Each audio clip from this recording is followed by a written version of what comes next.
What's up YouTube, Team Inception here with a deck profile of Karakuris. I told you guys I was going to do this deck profile a few days ago, so I figured I'd do it now before I go to locals tomorrow, because that way it's whatever, I can let you guys know how this did the day after or whatever, like, oh, the deck did so and so, blah blah blah. I'm not going to be participating in the tournament, but I will be just using my locals to playtest this while I do some trades or whatever. So let's just kind of get into it. First we got the three Kamachis. Basically the Bogart, you summon again, and all that other happy crap. 1900 defense, so you can just set it and be happy about it. And it's one of your level 3 tuners, you kind of have to have it for your deck. You got your 3 copies of Karakuri Merchant. Summon it, search out a Karakuri card. I use cash in here just because I don't have neutrons and stuff like that. Plus I don't exactly like neutron. Neutron's really easy to shut down in this format in my opinion, and it's just whatever. So I summon this. I can search out cash, switch him to defense in case I can't use him for synchroing or whatever, and I don't want to attack into something that they probably only have like one high ass monster on the field.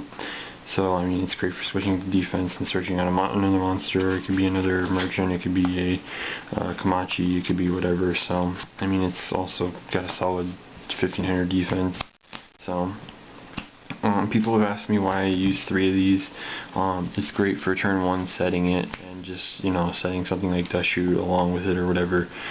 Because if they attack it, you can bring out your Kamachi in attack mode. If they try to attack it, it'll go to defense, and it has 1900 defense. So it's also another great card. Like if you have a Burrito on the field and you have this set, they attack it and you bring in another one. Either they attack this and you get a free draw 1 because it switches its battle mode, or you just prevent them from attacking anymore because they don't want to let you draw.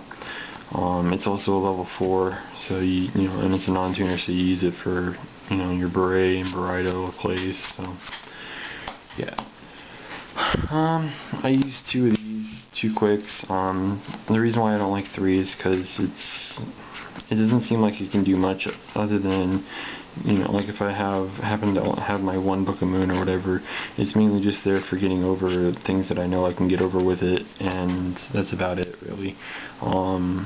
I see so many plays this format where you basically are staring down his end mains or whatever anyways, which is why I don't like using more than 2, but I do like the fact that I can bring back my Saizon or my Nisamu or whatever for protection or for synchro or exceed purposes if I decide to put exceeds in this deck in the future. So yeah.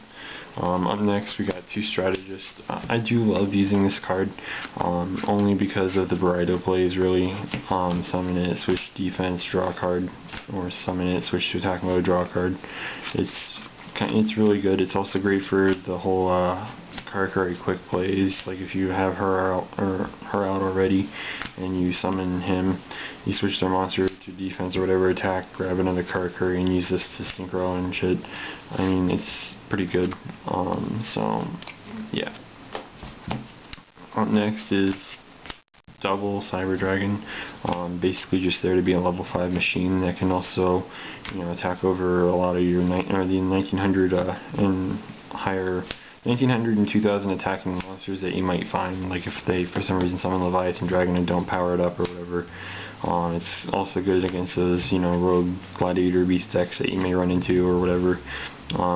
Just shit like that. And I mean, it's a machine, so I can also, if I'm playing in the mirror match, I can contact with mine and the opponents to make Ameritech Fortress Dragon. So up next is the last monster for the main deck, I guess, and it's whatever.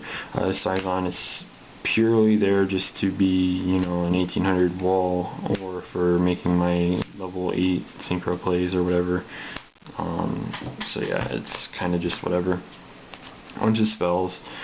Yes, I do use double instant fusions.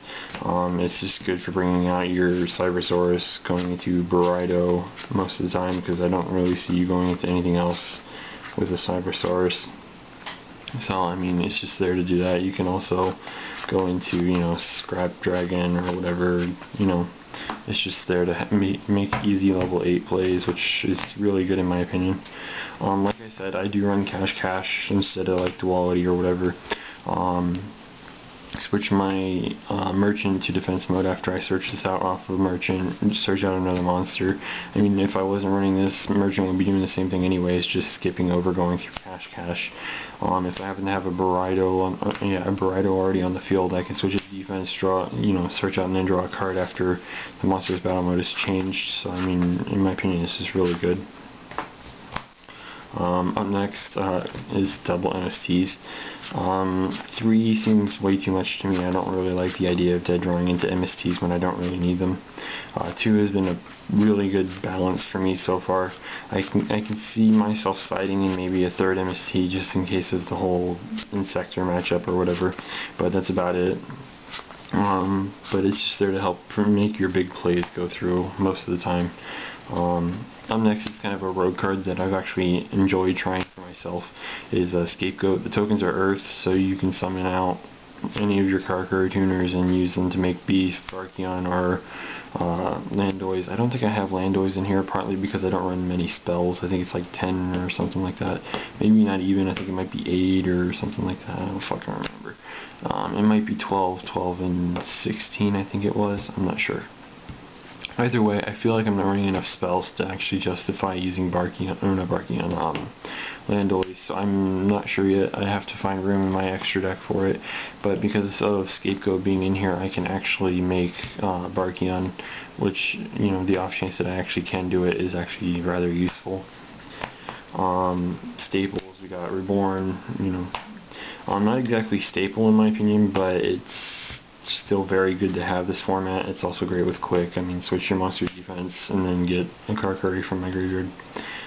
So yeah.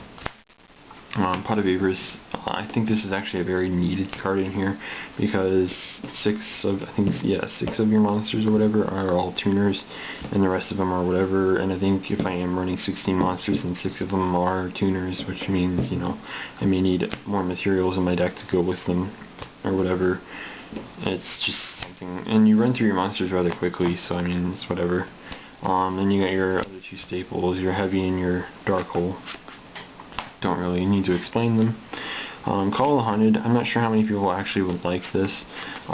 Basically, it's a good card for setting it or whatever before you go off, then bringing back your tuners and whatnot after you've made big plays and whatnot. It's just there to do that. It's actually proven to be very useful. Last weekend, I played against the best player at my locals who was running Insectors, and it actually helped me out against him. So, yeah. I was running Bottomlesses in the main deck. I actually have them in the sideboard. The reason why I decided to put these in the main deck and whatnot is because if they try to equip with an Insector or whatever, I can change their activation, put it back in their hand, and then they kind of lose it. And they also wasted their normal summon for the turn. It's also great for bouncing things like Zenmaines and Leviathan Dragon if I can't get over it at the time being or whatever. So I mean, it's just there to have it, you know. This is also kind of there for similar reasons, but it's not something that's very good against Insectors. But it's good for getting rid of, you know, some kind of threats, kind of like Zenmaines and whatnot. So yeah, it's just kind of there for that. It's just too good not to use in here, in my opinion. I've seen a lot of people prefer 1, but I kind of like it at 2. Kind of your standard setup, you know, 3 Solemns, you kind of have to have them in pretty much anything that's not Light Swarms. 1 Dushu. I don't run the Mind Crushes because Mind Crush in the past has proved not to be very useful for me. I can see them being somewhat useful against the sectors, but that's about it. But yeah, Dushu is an excellent card this format. And then last 2 for the main deck are these, Mirror Force and Torrential, kind of self-explanatory.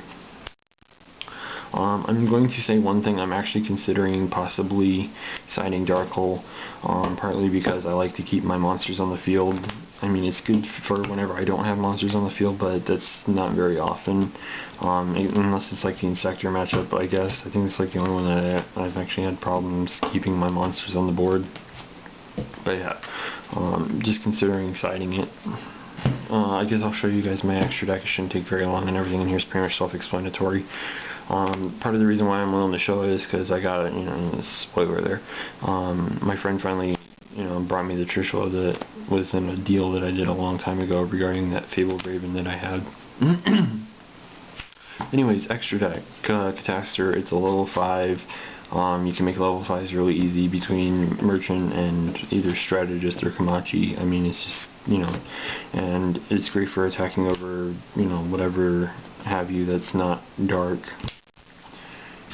Like, for the agent matchup and shit. The Cherry Beast, you kind of have to have this in your Karakuri deck. It's great for protecting stuff, and, I mean, there's a new card that I'm trying out in my side deck. I'm going to let you guys know about it after tomorrow, depending on how it works. I kind of want to playtest it, so I'll probably test against the same guy who was playing in Sectors last week if he's there. Another thing, I'm going to actually mention this in my video. As you can see, this is the Unlimited Nature Beast with the new secret foil. If you got like this or Brionax or whatever, I kind of want them with that foil. Speaking of Nexus Brionax, pretty much self-explanatory. But yeah, like I said, if you have the unlimited version that has that new secret foiling, I do want it. Barkion, like I said, I can actually play it now because of the Scapegoat. I've done it Undueling Network before as well, and it actually won me the game. I had to call the Haunted face down as well. So I had used 2 tokens with a Scyzon to make this, and then I spaced on it that same turn because I could have done it the same turn, but I didn't remember it until my next turn, and I went into Naturia Beast, and he just kind of scooped right after that. So I mean, it was pretty cool. Black Rose, self-explanatory. This thing makes level 7s really easy. So I mean, you kind of have to have the Black Rose. 2 berets. I don't like 3. 3 is a little over the top. It's basically just there to get over Stardust, put a free monster on the board, and change battle modes just because it can. That's pretty much all I really see it for. 1 Stardard. Basically, protect your shelter, your shit, whatnot. 2 Burritos. Again, I don't like going too far overboard with, level 8s and whatnot, and they're basically just in there to drop free monsters to the board, and this one just gives you free draws. Sorry, I guess my voice is kind of going out. Scrap Dragon, it's easy to make level 8s in here as well, thanks to Cyber Dragons and Instant Fusions, so you kind of, and it's pretty much in every deck that can Synchro Summon anyways, so. And like I said, my friend owed me for a Raven trade that I did a long time ago with him, and that's why I had that Leviair, and now I have my Trishula.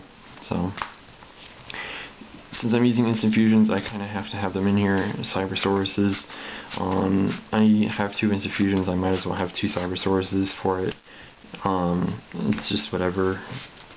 I mean, it's a machine. I kind of wish I was looking through my friend's rares, I think last weekend, and he had a Metal Dragon. I was like, I wish this thing was a freaking level 5. Anyways, last card in my extra deck is Chimera Tech Fortress. I mean, I run Cyber Dragons, I might as well.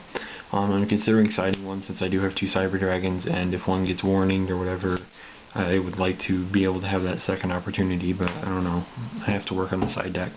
One more thing before I end the video. You may notice that this mat has kind of never been seen before in my videos. The same guy that owed me that Trishula, the thing that we were doing was my Tiras that I had gotten from him and Leviair that he was lending to me for collateral for the Trishula and a Wind-Up Shark, but apparently he didn't have the Wind-Up Shark or whatever on him, so I'm going to be getting it on Sunday. But this is just kind of in my possession until then. So it's not exactly mine, so don't ask for it. But it is a nice mat, I will give it that.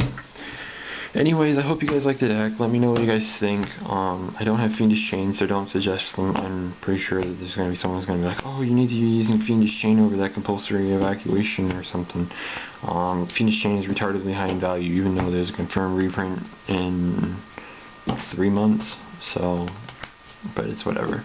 So yeah, rate, comment, subscribe, let me know what you guys think, all that other happy crap. Click some stuff because it always helps. You guys have been doing a lot of that lately from what I can tell, and for those of you that have been, I thank you very much for it. So yeah, so rate, comment, subscribe, click some stuff, share it with everyone, you know, whatnot. So yeah, peace you guys.